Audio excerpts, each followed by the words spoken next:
The envelope sat on our kitchen counter like a loaded gun. 3 years of building my jewelry business in Europe, and this was my welcome home gift: divorce papers wrapped in Derek's pristine handwriting. Sign these and we can discuss terms. Your success has changed you. Time to remember your priorities. I'm Olivia, and until 10 minutes ago, I thought I was living someone else's nightmare.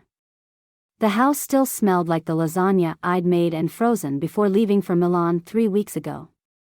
He'd probably heated it up last night, eating alone at our granite countertop while plotting this ambush. My hands shook as I pulled my phone from my pocket, thumb hovering over Derek's number. The urge to call him, to demand answers, to beg for explanations crashed through me like a wave. But something else rose up instead, something cold and sharp, like the metal I shape into delicate pieces every day. You've reached Derek Bennett. Leave a message. I got your note. Funny thing about priorities, they tend to shift when you realize you've been living someone else's version of your life. My voice came out steadier than I felt. I'll have my lawyer contact yours. I hung up and started moving, pulling suitcases from the garage. The same ones I'd unpacked barely an hour ago. As I moved through our house, our perfect, magazine-worthy house, memories ambushed me at every turn. Derek's smile when I sold my first collection. His gradual withdrawal as my name gained recognition. The subtle digs about my travel schedule, the passive-aggressive comments about normal wives. The jewelry box on my dresser caught my eye, my grandmother's sapphire ring inside. Derek had promised to have it sized for me 3 years ago. It was still too big, sliding around my finger whenever I wore it. One more promise he'd never kept. My phone buzzed. Clara's name lit up the screen. "Tell me you're not still at that house," she said before I could speak. "Packing now. Could use a friend. I'll bring wine and boxes." "And Olivia? Remember what you told me about that client who tried to lowball you last month? Know your worth?" "Exactly. And honey? You're worth way more than his terms and conditions."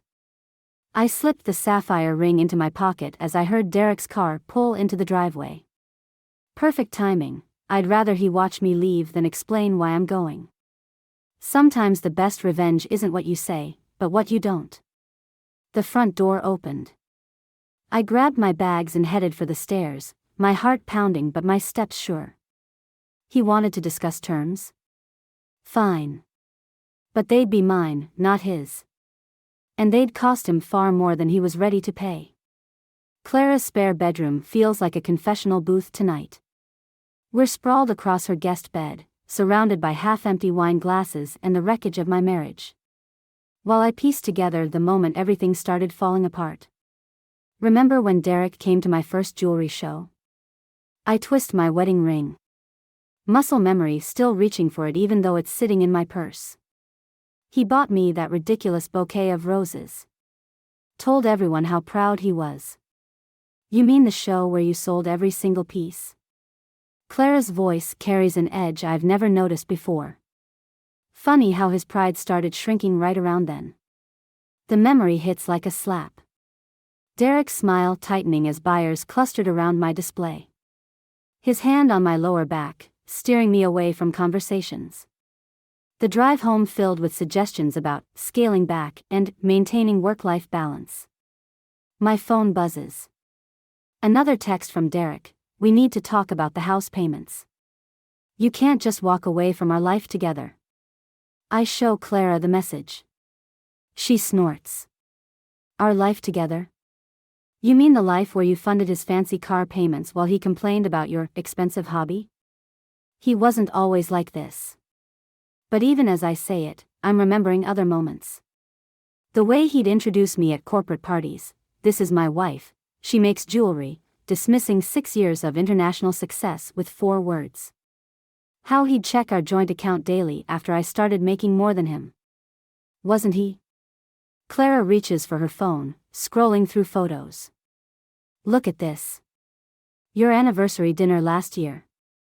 The picture shows Derek and me at Le Cirque. I'm wearing the necklace I designed for their winter collection. Derek's looking at his phone, not me.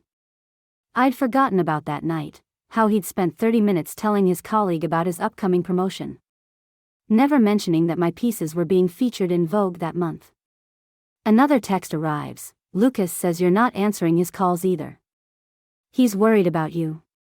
We all are. Since when does Lucas care? I mutter, but something clicks.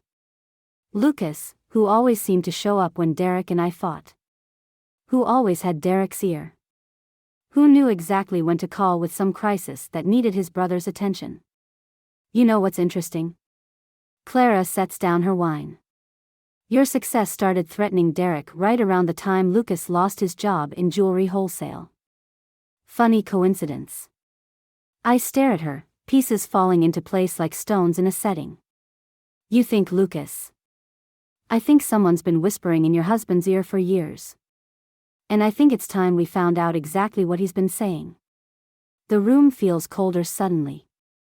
I reach for my phone, but not to answer Derek's texts. Instead, I pull up Lucas's contact info, my finger hovering over the call button. Sometimes the path to revenge requires a detour through truth. Moving into Mom's house feels like admitting defeat, but the text from my accountant confirms what I already suspected. Derek's been systematically draining our joint accounts for months. The timestamps match perfectly with my European business trips. He can't do this, Mom says, watching me unpack my jewelry-making tools in her sunroom. You built that business from nothing.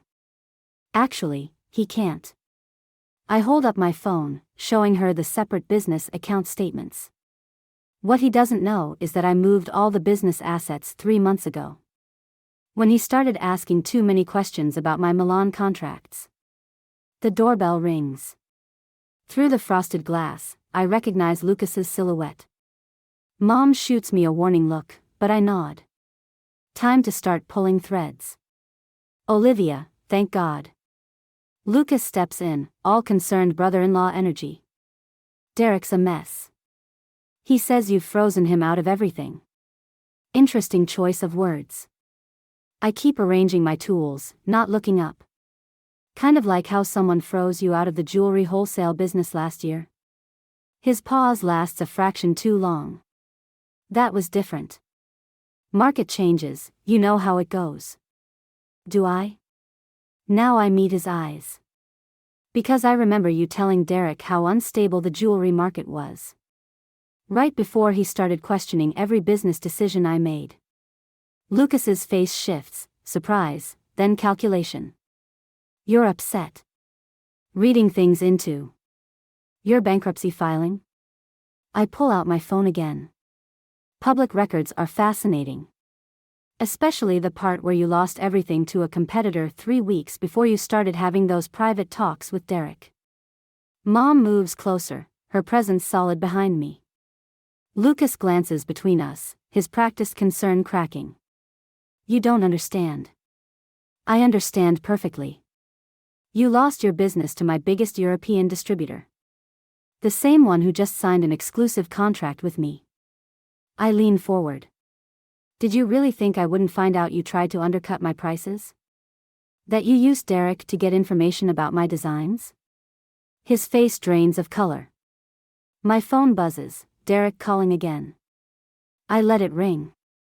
Here's what's going to happen, I continue, my voice steady despite my racing heart. You're going to tell Derek exactly why you've been poisoning his mind against my success. Or I'll let my distributor know who's been leaking confidential pricing information to their competitors. You wouldn't. Try me. I've got nothing left to lose. I turn back to my workbench, picking up a delicate pair of pliers. But you and Derek? You've got everything. Lucas leaves without another word. Mom squeezes my shoulder. That was either very brave or very dangerous, she says. Maybe both. I start working on a new piece, the metal cold and unforgiving under my hands. But sometimes you have to break something completely before you can remake it into something better. The email from Evan arrives at 3 in the morning. My hands shake as I read it twice, 3 times, making sure I understand what he's offering. An exclusive line for Cartier, my designs featured in their flagship stores across Europe. The kind of opportunity that changes everything. The kind of opportunity Derek always said would never come. My phone lights up with his name again, the 20th call today. This time, I answer. The mortgage payment bounced, he says instead of hello. I thought we could discuss this like adults. I focus on the delicate wire piece I'm shaping, letting the familiar motions steady my voice. Funny how you want to discuss things now. Was that before or after you tried to access my business accounts? Those accounts belong to both of us. Everything we built. Everything I built. The wire snaps in my hands. While you were telling everyone at your firm that I had an expensive hobby. Silence crackles between us. Then, Lucas told me about your meeting. About your threats. Not threats. Promises. I set down my tools. How long have you known about what he did to my European contracts? Olivia, he's my brother. He needed. And what am I, Derek? The pause tells me everything. I hear papers shuffling on his end. The house payment. Is your problem now? Check your email. My lawyer sent over the separation agreement this morning. I'm keeping my business assets. You're keeping the house you insisted we needed. You can't afford to walk away from this marriage. Evan's email glows on my screen. The advance payment alone would cover 5 years of mortgage payments. Actually, I can't afford not to. A knock at the door makes me turn. Clara stands there, holding up a bottle of champagne. Behind her, Mom's already getting glasses from the cabinet. Think carefully about what you're doing, Derek says, his voice dropping into that familiar, patronizing tone. You're emotional right now. Making rash decisions. I look at the women in the kitchen, my real support system. At my workbench covered in half-finished pieces that will soon sit in Cartier displays. At the life I built while he was busy trying to contain it. No, Derek. For the first time, I'm thinking perfectly clearly. I pause, letting the weight of the moment settle. By the way, Lucas isn't the only one who keeps records. Check your email again in an hour. I think your boss might be interested in knowing whose designs you've been passing off as investment opportunities. I hang up before he can respond. Clara pops the champagne cork, and Mom hands me a glass. To clear thinking, Clara says, grinning. I raise my glass, feeling lighter than I have in years. To expensive hobbies. Lucas shows up at my studio unannounced, his face ashen. Through the window, I see Derek pacing in the parking lot, phone pressed to his ear. You have to stop this, Lucas says, dropping a manila envelope on my workbench. The board meeting's tomorrow. If you send those design records to his boss. Like you sent my pricing information to my competitors? I continue soldering the delicate gold chain I'm working on. Letting the torch's flame speak louder than my anger. That was different. I was desperate. He runs his hands through his hair. Derek's about to make partner. Everything he's worked for. Everything he stole. I set down the torch, meeting his eyes. Those designs he's been showing the investment team? The ones that got him fast-tracked for partner? They're mine. Every single one. Lucas freezes. He said you were collaborating. Is that what he told you when he copied my portfolio during my Milan trip? I open my laptop, turning it to show him the timestamps. Or when he registered patents for my designs under his name. Through the window, I watched Derek end his call, his shoulders slumping. The sight should satisfy me, but something hollow opens up in my chest instead. He'll lose everything, Lucas whispers. Like I was supposed to. I pull out another envelope, sliding it across the bench. These are the real records, everything he took, everything he claimed. What you do with them is up to you. Why are you giving these to me? Because you're not the only one who was desperate. I pick up my torch again. The difference is, I built something new instead of trying to tear someone else down. Lucas stares at the envelope, then at his brother outside. If I show these to the board, then you'll be the hero who saved the firm from fraud. Funny how revenge works both ways, isn't it? He leaves without another word, clutching both envelopes. Through the window, I watch their confrontation, Lucas showing Derek the papers, Derek's face crumpling as he realizes what's happening. What his brother's about to do. My phone buzzes. Evan's message lights up the screen. Cartier loves the new collection. When can you start? I look at the brothers in the parking lot, at the life I'm dismantling with a few pieces of paper. Derek looks up, meets my eyes through the window. For a moment, I see the man who once believed in me, before fear turned his love into control. I text Evan back, I'll book my flight tomorrow. Sometimes revenge isn't about destroying someone else's dreams. Sometimes it's about finally having the courage to chase your own. The board meeting ends at exactly 2:47 p.m. I know because I'm sitting in my car outside Derek's office building, watching executives file out one by one. Lucas emerges first, shoulders rigid, avoiding eye contact with anyone. Then Derek, his tie loose, face gray. My phone vibrates, Clara calling again.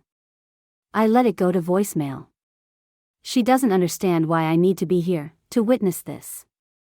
Neither does Mom, who spent breakfast trying to convince me to focus on packing for Paris instead.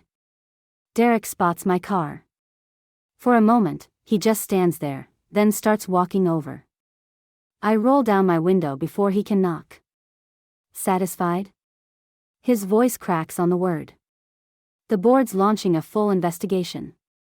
They're suspending me pending the results. Like you suspended my business deals when Lucas fed you false information? The words taste like ash in my mouth. I did it for us. He leans down, gripping the car door. Everything I did, the designs, the patents, it was to secure our future. To prove I could. Could what? Control me? I grip the steering wheel tighter. Or just stop feeling so damn threatened by my success. They're going to find everything, Olivia. The fake patents. The stolen designs. Lucas made sure of that. His knuckles whiten on the door. My career's over. Are you happy now? The truth hits like a physical blow, I'm not. This hollow victory feels nothing like the revenge I imagined. I reach for my purse, pull out an envelope. What's this? A letter to the board. Explaining that we collaborated on those designs. That I gave you permission to use them. My voice sounds distant, even to myself. It won't save your job, but it might save you from fraud charges. He stares at the envelope, then at me. Why? Because destroying you won't fix what broke between us. I start the car.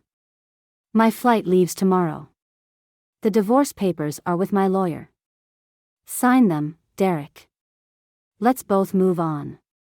Olivia, wait, he steps back as I pull away, the envelope clutched in his hand.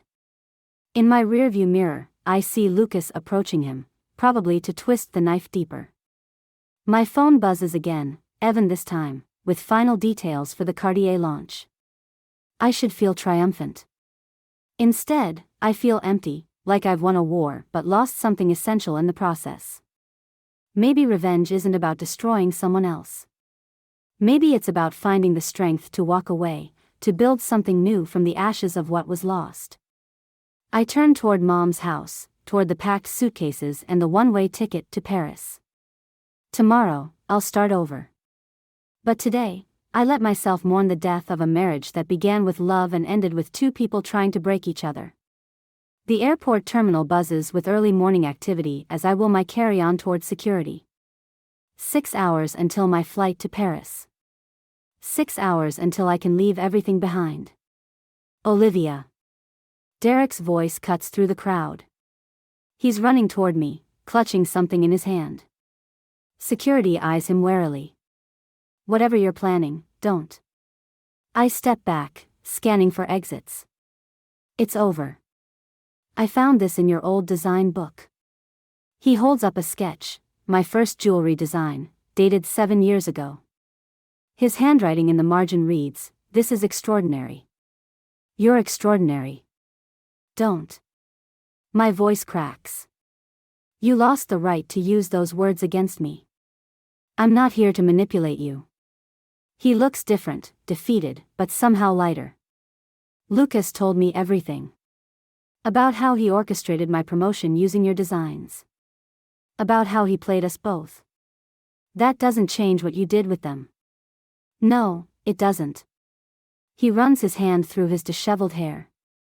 But I need you to know, I didn't steal your designs for the promotion.